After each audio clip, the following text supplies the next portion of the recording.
साथियों, एक बार फिर से आप सभी का केवल ऑफिसर्स पे बहुत बहुत स्वागत है। साथियों, आप लोगों को पता होगा कि यहाँ पर नॉलेज फाइट होती है बच्चों के बीच में, ताकि इस बात की जानकारी हो सके कि किस बच्चे को है कितना नॉलेज। तो आज उसी क्रम में ये है तीसरा एपिसोड। इससे दो पहले एपिसोड हो चुके हैं। पहला एपिसोड हुआ था एंजल सक्सेना और दिव्या शर्मा के बीच में, और दूसरा एपिसोड हुआ था विराट शर्मा और अंश मिश्रा के बीच में। अगर वो वीडियो आपने नहीं देखा है तो उसकी लिंक आपको डिस्क्रिप्शन बॉक्स में मिल जाएगी, वहाँ से जाके आप देख सकते हैं। तो आज जो स्टूडेंट हमारे सामने हैं, ये दोनों स्टूडेंट क्लास 9th के स्टूडेंट हैं। तो जो राइट साइड में बैठे हैं इनका नाम है अविरल अस्थाना, और जो लेफ्ट साइड में बैठे हैं इनका नाम है यशराज सिंह। तो इन दोनों बच्चों के बीच में आज होने वाला है नॉलेज फाइट। तो आप लोगों को पहले हम ये बता देते हैं कि अगर आपका प्रश्न सही होगा तो आपको मिलेंगे प्लस का 10 पॉइंट, और अगर प्रश्न रॉन्ग होगा यानी गलत होगा तो आपको मिलेंगे माइनस के 10 पॉइंट। तो आज का चलिए हम लोग नॉलेज फाइट शुरू करते हैं। तो आज का पहला प्रश्न यशराज सिंह अविरल अस्थाना से पूछेंगे। आप ये बताइए, जो सेब में आम्ल पाया जाता है उसे क्या बोलते हैं? सेब में मैलिक अम्ल पाया जाता है। ठीक है, यशराज सिंह ने पूछा कि सेब में कौन सा अम्ल पाया जाता है, कौन सा एसिड पाया जाता है। तो अविरल अस्थाना ने बताया मैलिक एसिड पाया जाता है। तो इनका आंसर बिल्कुल भी सही है, बिल्कुल सही है। तो इनको मिलते हैं प्लस के 10 पॉइंट। अब अविरल अस्थाना यशराज सिंह से प्रश्न पूछेंगे। जैसा कि आप जानते होंगे कि लाइन का फुल फॉर्म होता है लोकल एरिया नेटवर्क, लेकिन हम आपसे ये नहीं पूछेंगे। हम आपसे पूछेंगे कि WLAN का फुल फॉर्म क्या होता है? Wireless local area network. ठीक है, अविरल अस्थाना ने पूछा कि लैन का फुल फॉर्म तो आप जानते ही होंगे कि उसका मतलब होता है लोकल एरिया नेटवर्क, लेकिन आपसे हम ये नहीं पूछेंगे। आपसे हम पूछेंगे कि डब्ल्यू लैन का क्या फुल फॉर्म होता है। तो यशराज सिंह ने बताया वायरलेस लोकल एरिया नेटवर्क, जो कि इनका आंसर बिल्कुल सही है। तो इनको भी मिलते हैं प्लस के 10 पॉइंट। अब फिर से यशराज सिंह अविरल अस्थाना से प्रश्न पूछेंगे। जैसा कि आप जानते होंगे कि उत्तर प्रदेश का राजकीय पुष्प लास है। आप ये बताइए कि ये राजकीय पुष्प कौन कौन से राज्य का है? ये जो अपना राजकीय पुष्प पलाश है वो उत्तर प्रदेश का तो राजकीय पुष्प है ही, लेकिन ये मध्य प्रदेश और झारखंड का भी राजकीय पुष्प है। ठीक है, अविरल अस्थाना ने बताया, यशराज सिंह ने ये पूछा कि आप जानते होंगे कि उत्तर प्रदेश का राजकीय पुष्प तो पलाश है, लेकिन क्या और आपको इस बात की जानकारी है क्या पलाश और किन किन राज्यों का राजकीय पुष्प है। तो इन्होंने बताया मध्य प्रदेश और झारखंड। यशराज सिंह, क्या इनका प्रश्न सही है? Yes sir. ठीक है, तो अविरल अस्थाना का प्रश्न सही है। तो इनको मिलते हैं फिर से प्लस के 10 पॉइंट, यानी कि अविरल अस्थाना के हो गए हैं अब प्लस के 20 पॉइंट और यशराज सिंह के हैं प्लस के 10 पॉइंट। अब अविरल अस्थाना यशराज सिंह से प्रश्न पूछेंगे। जैसा कि आप जानते हो कि RBC का फुल फॉर्म होता है रेड ब्लड सेल्स, लेकिन हम आपसे ये नहीं पूछेंगे। हम आपसे पूछेंगे कि RBC के सरफेस पे जो प्रोटीन पाया जाता है उसको क्या कहते हैं? एंटीजन कहते हैं।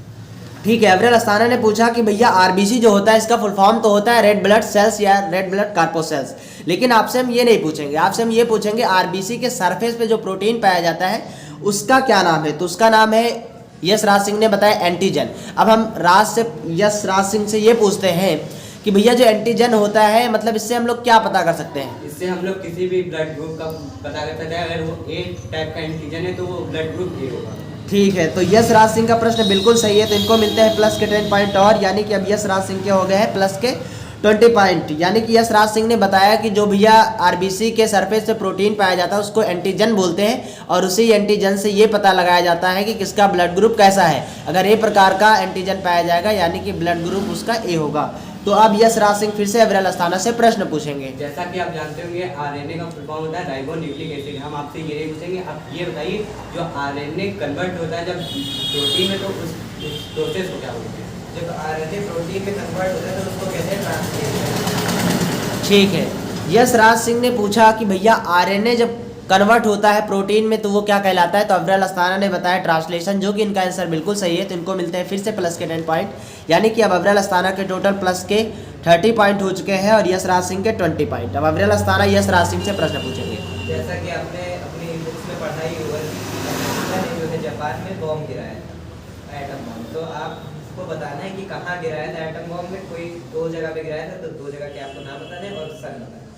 पहला बम अमेरिका ने जापान पे गिराया था हिरोशिमा पर 6 अगस्त 1945 में, और दूसरा बम 3 दिन बाद 9 अगस्त 1945 में नागासाकी पे गिराया था। ठीक है, अविरल अस्थाना ने पूछा कि आपने पढ़ा ही होगा कि जापान पर अमेरिका ने बम गिराया था, लेकिन कहाँ पर और किस दिन गिराया था। तो यशराज सिंह ने बताया कि अमेरिका ने भैया 6 अगस्त 1945 को पहला बम गिराया था और 9 अगस्त 1945 को दूसरा बम गिराया था जापान के नागासाकी और हिरोशिमा शहर पर। तो इनका आंसर बिल्कुल सही है। तो इनको मिलते हैं फिर से प्लस के 10 पॉइंट। यशराज सिंह के अब हो गए हैं टोटल 30 पॉइंट और अब्रेल अस्थाना के भी हो गए हैं 30 पॉइंट। अब यशराज सिंह फिर से अब्रेल अस्थाना से प्रश्न पूछेंगे। जैसा कि आप जानते होंगे कि कुत्ते के काटने से रेबीज बीमारी फैलती है, इसका टीकाकरण होता है। तो रेबीज का जो टीकाकरण था उसका आविष्कार किसने किया?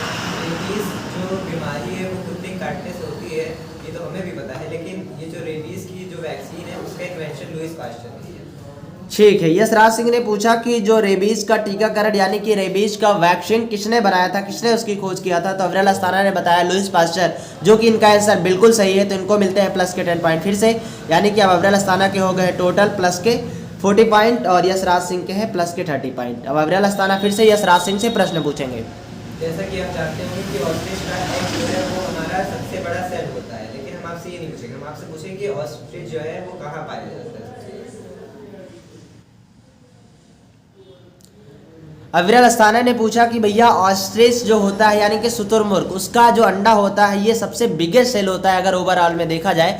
लेकिन इन्होंने ये प्रश्न नहीं पूछा, इन्होंने पूछा कि भैया जो शुतुरमुर्ग होता है ये सबसे ज़्यादा कहाँ पाया जाता है। तो क्या यशराज सिंह इसका आंसर आपको पता है? यस सर, अफ्रीका में। ठीक है, यशराज सिंह ने बताया कि अफ्रीका में बहुत ज़्यादा पाया जाता है शुतुरमुर्ग। तो इनका आंसर बिल्कुल सही है। तो इनको मिलते हैं प्लस के 10 पॉइंट फिर से, यानी कि अब इनके भी हो गए प्लस के 40 पॉइंट। यानी कि फाइट बिल्कुल बराबर चल रही है, इनके भी 40 पॉइंट, अब्रेल अस्थाना के भी 40 पॉइंट। अब यशराज सिंह फिर से अब्रेल अस्थाना से प्रश्न पूछेंगे। आप ये बताइए जो ड्रीम्स होते हैं उनका जो साइंटिफिक ड्रीम के अध्ययन को क्या बोलते हैं? ठीक है, यशराज सिंह ने पूछा था साइंटिफिक स्टडी ऑफ ड्रीम को क्या बोला जाता है। तो अब्रेल अस्थाना ने बताया ओनिडियोलॉजी, यानी कि इनका आंसर बिल्कुल सही है। तो इनको मिलते हैं प्लस के फिर से 10 पॉइंट, यानी कि अब इनके हो जाते हैं अब्रेल अस्थाना की प्लस के 50 पॉइंट। अब अब्रेल अस्थाना फिर से यशराज सिंह से प्रश्न पूछेंगे। जैसा कि आप जानते हो कि हमारा जो डेड सेल है उसकी खोज रॉबर्ट हुक ने की, लेकिन हम आपसे ये नहीं पूछेंगे, हम आपसे पूछना चाहेंगे कि हमारा जो लिविंग सेल है उसकी खोज किसने की? लिविंग सेल की खोज एंटोनी वॉन लीवेनहुक ने की। ठीक है, अब्रेल अस्थाना ने बताया कि भैया जो डेड सेल का खोज किया था उन्होंने किया था, रॉबर्ट हुक ने किया था। लेकिन इन्होंने प्रश्न पूछा कि लिविंग सेल का आविष्कार किसने किया था, यानी कि खोज किसने किया था, डिस्कवर किसने किया था। तो यशराज सिंह ने बताया कि भैया एंटोनी वॉन लीवेनहॉक। तो इनका आंसर बिल्कुल सही है। तो इनको मिलते हैं फिर से प्लस के 10 पॉइंट। तो इनके भी हो गए हैं प्लस के 50 पॉइंट। दोनों स्टूडेंट बराबर बराबर पॉइंट पे चल रहे हैं, 50-50 पॉइंट हो गए हैं। अब यशराज सिंह फिर से अब्रेल अस्थाना से प्रश्न पूछेंगे। आप जैसा कि आप जानते होंगे कि हाइड्रोजन बम का आविष्कार रॉबर्ट टेलर ने किया था। आप ये बताइए कि एटम बम का आविष्कार किसने किया था? एटम बम का आविष्कार जे रॉबर्ट ओपेनहाइमर ने किया। ठीक है, तो यशराज सिंह ने पूछा कि इन्होंने बताया कि भैया हाइड्रोजन बम का आविष्कार तो एडवर्ड टेलर ने किया था, लेकिन आपको बताना है कि परमाणु बम यानी एटम बम का आविष्कार किसने किया था। तो अब्रेल अस्थाना ने बताया कि ओपेनहाइमर ने किया था। तो इनका आंसर बिल्कुल सही है। तो अब्रेल अस्थाना को फिर से मिलते हैं प्लस के 10 पॉइंट, यानी कि अब टोटल हो गए हैं इनके 60 पॉइंट। अब अब्रेल अस्थाना फिर से यशराज सिंह से प्रश्न पूछेंगे। आपको जैसा कि पता है कि दो प्रकार के बम होते हैं, एटम बम और एक जो अपना सिंपल वाला होता है। आपने दोनों के बता दिए कि फाउंडर कौन है। हम आपसे पूछना चाहेंगे कि हाइड्रोजन बम और जो नॉर्मल बम होता है उसमें से मोस्ट पावरफुल सबसे ज़्यादा ताकतवर कौन सा बम होता है? Hydrogen bomb. ठीक है, अब्रेल अस्थाना ने बताया कि भैया आपने दोनों का आविष्कार तो बता दिया कि हाइड्रोजन बम और एटम बम का आविष्कार किसने किया था, लेकिन हम आपसे पूछना चाहेंगे कि हाइड्रोजन बम या एटम बम की अगर कंपेयर किया जाए तो इन दोनों में सबसे ज़्यादा ताकतवर कौन होगा। तो यशराज सिंह ने बताया कि हाइड्रोजन बम ज़्यादा पावरफुल होता है, ज़्यादा स्ट्रांग होता है। तो इनका आंसर बिल्कुल सही है। तो इनको फिर से मिलते हैं प्लस के 10 पॉइंट। तो इनके भी प्लस के हो गए 60 पॉइंट। दोनों स्टूडेंट अभी बराबर बराबर एकदम पॉइंट पे चल रहे हैं। यशराज सिंह फिर से पूछेंगे अब्रेल अस्थाना से प्रश्न। जैसा कि आप जानते होंगे कि फलों के अध्ययन को पोमोलॉजी कहते हैं। आपसे हम इतना आसान क्वेश्चन नहीं पूछेंगे, आप बताइए कि जो फलों का उत्पादन होता है उसे क्या बोलते हैं? पोमोकल्चर। तो जैसा कि यशराज सिंह ने पूछा कि भैया की फलों का उत्पादन को क्या बोलते हैं, तो इन्होंने कहा कि पोमोकल्चर बोलते हैं। तो इनका आंसर बिल्कुल सही है, यानी कि उस प्रोसेस को बोलते हैं पोमोकल्चर। तो अब अब्रेल अस्थाना के हो जाते हैं टोटल के प्लस के 10 पॉइंट और इनको मिलते हैं, तो टोटल हो जाता है 70 पॉइंट। अब अब्रेल अस्थाना फिर से यशराज सिंह से प्रश्न पूछेंगे। हम आपसे पूछना चाहेंगे कि जो मछली उत्पादन होता है उसे क्या कहते हैं? मछली उत्पादन को पीसीकल्चर बोलते हैं। ठीक है, तो यशराज सिंह ने बताया कि भैया मछली उत्पादन को पीसीकल्चर बोलते हैं। क्या अब्रेल अस्थाना बताएंगे इनका आंसर सही है? हाँ, सही है। ठीक है, तो इन्होंने बताया कि भैया जो मछली उत्पादन होता है उस प्रोसेस को बोलते हैं पीसीकल्चर, यानी कि इनका आंसर सही है। तो इनको मिलते हैं फिर से प्लस के 10 पॉइंट। तो यानी कि यशराज सिंह के हो गए हैं टोटल प्लस के 70 पॉइंट। अब यशराज सिंह अब्रेल अस्थाना से प्रश्न पूछेंगे। आप ये बताइए कि स्टडी ऑफ ब्यूटी किसे बोलते हैं? स्टडी ऑफ ब्यूटी को कैलोलॉजी। ठीक है, यश राज सिंह ने पूछा कि स्टडी ऑफ ब्यूटी क्या कहलाती है, यानी कि सौंदर्य के अध्ययन को क्या बोलते हैं? तो अविरल अस्थाना ने बताया कैलोलॉजी, जो कि इनका आंसर बिल्कुल सही है। तो इनको फिर से मिलते हैं प्लस के 10 पॉइंट। तो इनके अब अविरल अस्थाना के टोटल हो गए 80 पॉइंट। अब अविरल अस्थाना फिर से यश राज सिंह से प्रश्न पूछेंगे। जैसे कि आपने कभी भी कोई भी व्हीकल चलाई होगी तो उसमें जो एक मीटर होता है जो दिखाता है कि व्हीकल जो है कितनी किलोमीटर चली है, वो हम उसकी बात नहीं करें, जो स्पीड बताता है, जो बताता है कि कितने किलोमीटर चली है, उस डिवाइस का नाम क्या होता है? ओडोमीटर। ठीक है, अविरल अस्थाना ने पूछा कि जैसे आप बस, ट्रक या बाइक में जो वो यंत्र देखते हैं जो बताता है कि भैया कितने किलोमीटर हमारी गाड़ी ट्रैवल अभी तक कर चुकी है, उस यंत्र को क्या बोलते हैं? तो यश राज सिंह ने बताया ओडोमीटर, जो कि इनका आंसर बिल्कुल सही है। तो इनको मिलते हैं फिर से प्लस के 10 पॉइंट। तो यश राज सिंह के हो गए 80 पॉइंट और अविरल अस्थाना के भी हो गए 80 पॉइंट, यानी कि दोनों स्टूडेंट एकदम बराबर की फाइट पे चल रहे हैं। चलिए देखते हैं कौन जीतता है। इन लोग की विनिंग तब देखी जाएगी जब कोई इनको 30 पॉइंट की लीड देगा, यानी कि 30 पॉइंट से हरा देगा। लेकिन अभी दोनों लोग बराबर बराबर चल रहे हैं, देखते हैं कौन जीतेगा। अब यश राज सिंह फिर से अविरल अस्थाना से प्रश्न पूछेंगे। आप ये बताइए जो समय नापने वाली मशीन को जो विज्ञान में कहते हैं उसे क्या बोलते हैं? उसको कहते हैं होरोलॉजी। ठीक है, तो यश राज सिंह ने पूछा कि समय मापने के विज्ञान को क्या बोला जाता है? तो अविरल अस्थाना ने बताया, क्या बताया अविरल अस्थाना? ओरोलॉजी। तो होरोलॉजी, तो अविरल अस्थाना ने बताया होरोलॉजी। यश राज सिंह, क्या इनका आंसर सही है? Yes sir. ठीक है, तो इन्होंने बताया कि भैया समय मापने के विज्ञान को क्या बोलते हैं? हेरोलॉजी, जो कि इनका आंसर बिल्कुल सही है। तो इनको मिलते हैं फिर से प्लस के 10 पॉइंट, यानी कि अब इनके हो जाते हैं प्लस के 90 पॉइंट अविरल अस्थाना के। अब अविरल अस्थाना फिर से यश राज सिंह से प्रश्न पूछेंगे। जैसा कि आप जानते हैं माइटोकॉन्ड्रिया जो हमारा होता है वो power house of the cell होता है, लेकिन माइटोकॉन्ड्रिया जो है इसका नाम माइटोकॉन्ड्रिया नहीं था, कुछ साल पहले इसका नाम कुछ और था। आप ये बताइए कि कुछ साल पहले जो इनका नाम जो दूसरा था वो क्या था और कितने साल पहले वो नाम? वो 12 साल पहले इसका नाम बायोब्लास्ट था। ठीक है, अविरल अस्थाना ने पूछा कि भैया जो माइटोकॉन्ड्रिया होता है, ठीक है, इसका शुरुआत में जब इसको डिस्कवर किया गया था तो इसका नाम माइटोकॉन्ड्रिया ना होके कुछ और था। ये बताना है कि भैया वो कब था। तो भैया जब माइटोकॉन्ड्रिया की जब खोज की गई थी उससे पहले उसका जो नाम था, यश राज सिंह ने बताया बायोब्लास्ट, जो कि इनका आंसर बिल्कुल सही है। जब माइटोकॉन्ड्रिया नाम रखा गया उससे जस्ट 12 साल पहले उसका नाम बायोब्लास्ट था। बाद में किसी दूसरे साइंटिस्ट ने उसका नाम क्या कर दिया था? माइटोकॉन्ड्रिया कर दिया था। तो यश राज सिंह का आंसर बिल्कुल सही है। तो इनको मिलते हैं फिर से प्लस के 10 पॉइंट, यानी कि फिर से इनके हो गए 90 पॉइंट। अभी 90 पॉइंट पर दोनों स्टूडेंट चल रहे हैं। यश राज सिंह फिर से अविरल अस्थाना से प्रश्न पूछेंगे। आप ये बताइए जो बायोब्लास्ट है इसको जब 12 साल बाद माइटोकॉन्ड्रिया नाम दिया गया, ये माइटोकॉन्ड्रिया नाम किसने दिया? माइटोकॉन्ड्रिया जो नाम है वो कार्ल बेंटर ने दिया था। ठीक है, यश राज सिंह ने पूछा इनसे कि भैया माइटोकॉन्ड्रिया किसने नाम दिया था? तो यश जो अविरल अस्थाना है इन्होंने बताया कि कार्ल बेंडर ने। इन्होंने क्या बताया? अविरल अस्थाना क्या बताया आपने? कार्ल बेंटर ने माइटोकॉन्ड्रिया नाम दिया। कार्ल बेंडर ने जो बायोब्लास्ट था उसका नाम इन्होंने क्या दिया था? माइटोकॉन्ड्रिया दिया था, जो कि इनका आंसर बिल्कुल सही है। तो इनको मिलते हैं फिर से प्लस के 10 पॉइंट। तो अब इनको हो जाते हैं, अविरल अस्थाना का पॉइंट हो जाता है टोटल 100 और यश राज सिंह के हो जाते हैं 90 पॉइंट। अविरल अस्थाना फिर से अब यश राज सिंह से प्रश्न पूछेंगे। हम आपसे पूछना चाहेंगे कि स्टडी ऑफ एंड्स जो होता है वो उसको क्या कहते हैं? निर्मैकोलॉजी। ठीक है, अविरल अस्थाना ने पूछा कि भैया स्टडी ऑफ आंट्स यानी कि चींटियों के अध्ययन को क्या बोलते हैं? तो यश राज सिंह ने बताया मिर्मैकोलॉजी बोलते हैं। इनका आंसर बिल्कुल सही है। तो यश राज सिंह को भी मिलते हैं प्लस के 10 पॉइंट और, यानी कि इनके हो गए 100 पॉइंट, यानी कि दोनों स्टूडेंट अभी बराबर बराबर चलते हैं। देखते हैं कौन विन करता है इस गेम को। यश राज सिंह फिर से अविरल अस्थाना से प्रश्न पूछेंगे। आप ये बताइए स्टडी ऑफ स्पेस किसे बोलते हैं?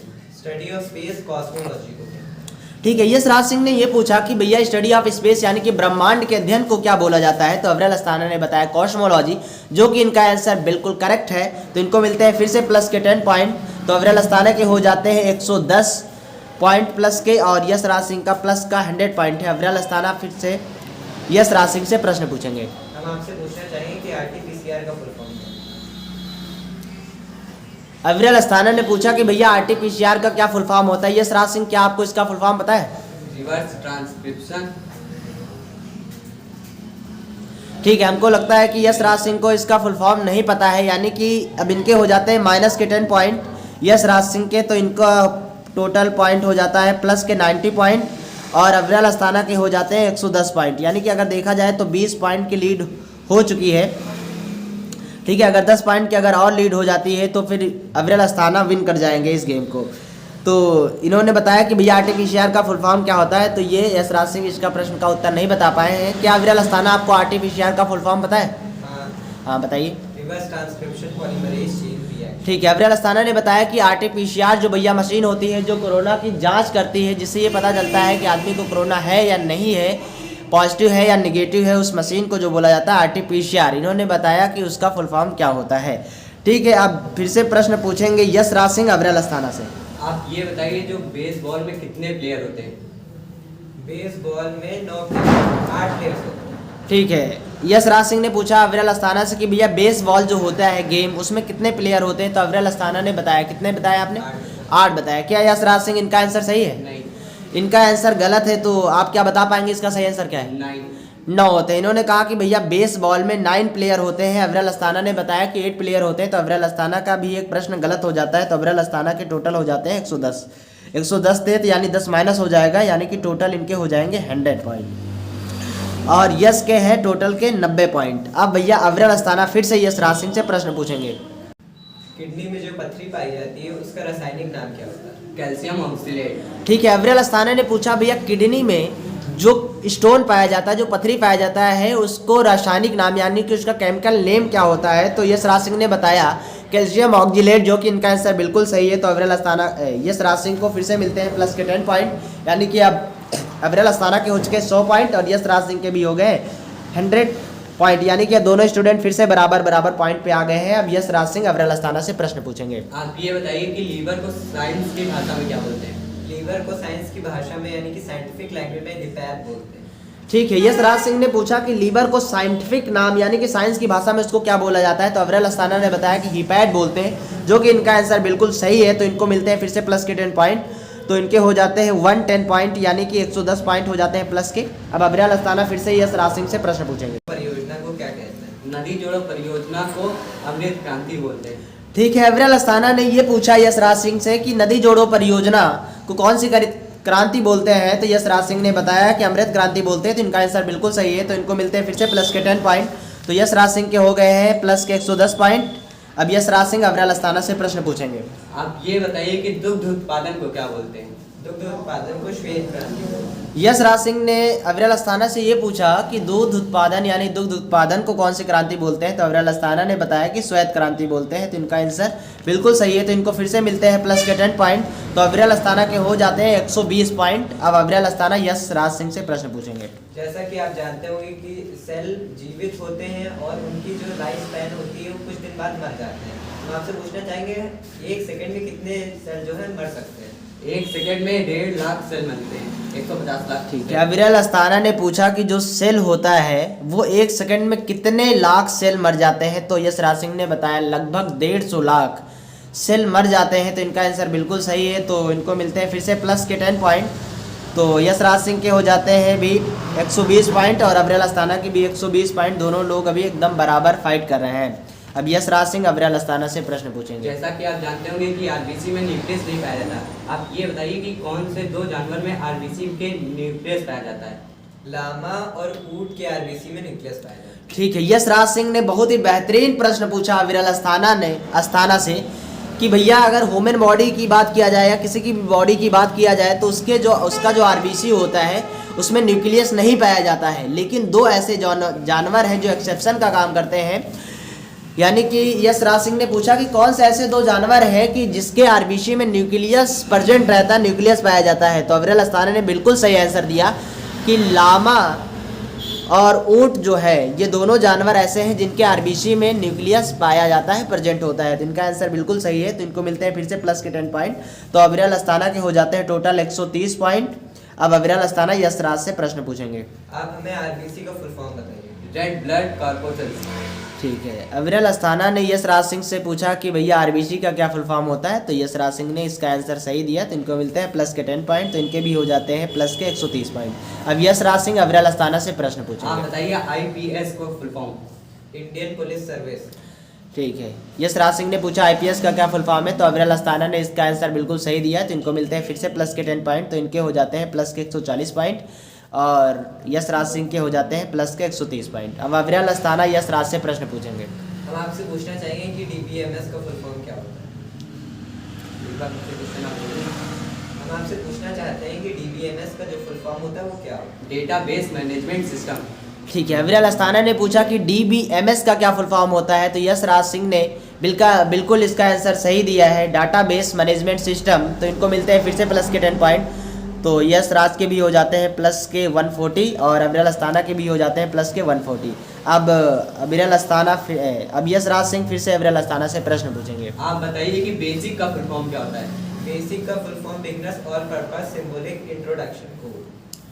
ठीक है, तो यश राज सिंह ने अविरल अस्थाना से प्रश्न पूछा बेसिक का, तो इनका फुल फॉर्म बिल्कुल सही है। तो इनको मिलते हैं प्लस के फिर से 10 पॉइंट। तो इनका हो जाता है प्लस के 150 पॉइंट और अविरल अस्थाना के हो जाते हैं 150 पॉइंट। और अब अविरल अस्थाना पूछेंगे यश राज से। हमें ये बताइए कि हमारी ह्यूमन बॉडी में जो सबसे छोटा सेल होता है उसको क्या कहते हैं? स्तन।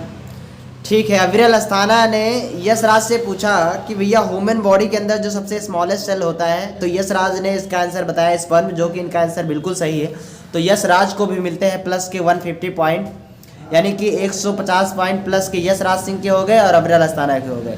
जैसा साथियों आप लोगों को पता होगा कि सबसे पहला प्रश्न यश राज सिंह ने पूछना चालू किया था और सबसे लास्ट में अविरल अस्थाना ने प्रश्न पूछा, यानी कि दोनों स्टूडेंट से बराबर बराबर प्रश्न पूछे गए हैं। तो दोनों लोगों के पॉइंट लगभग बराबर, लगभग क्या बराबर मतलब पूरा बराबर ही है। यानी कि दोनों स्टूडेंटों में जो नॉलेज फाइट हुआ, ये नॉलेज फाइट आर्ट का बहुत ही तगड़ा फाइट हुआ है कि दोनों स्टूडेंट में से कोई किसी को नहीं हरा पाया है। तो आज का नॉलेज फाइट यहीं पर ख़त्म करते हैं। मिलते हैं इन दोनों बच्चों के साथ में फिर से नेक्स्ट एपिसोड में। देखते हैं क्या अगली बार ये स्टूडेंट किसी को हरा पाते हैं या नहीं हरा पाते हैं। तो आज का नॉलेज फाइट यहीं पर ख़त्म करते हैं। अगर आपने पहले के 2 एपिसोड नहीं देखे हैं तो उसकी लिंक आपको डिस्क्रिप्शन में बॉक्स में मिल जाएगी, वहाँ से आप उस वीडियो को देख सकते हैं। आप सभी का वीडियो देखने के लिए बहुत बहुत धन्यवाद। आप लोगों का अच्छा कमेंट देख के हम लोगों को बहुत ही मोटिवेशन मिलता है। इस तरीके से बच्चे अच्छे से पढ़ाई करते हैं। इस तरीके से आप लोग भी पढ़ाई लिखाई करते रहिए और अपने देश और माता पिता का नाम रोशन करते रहिए।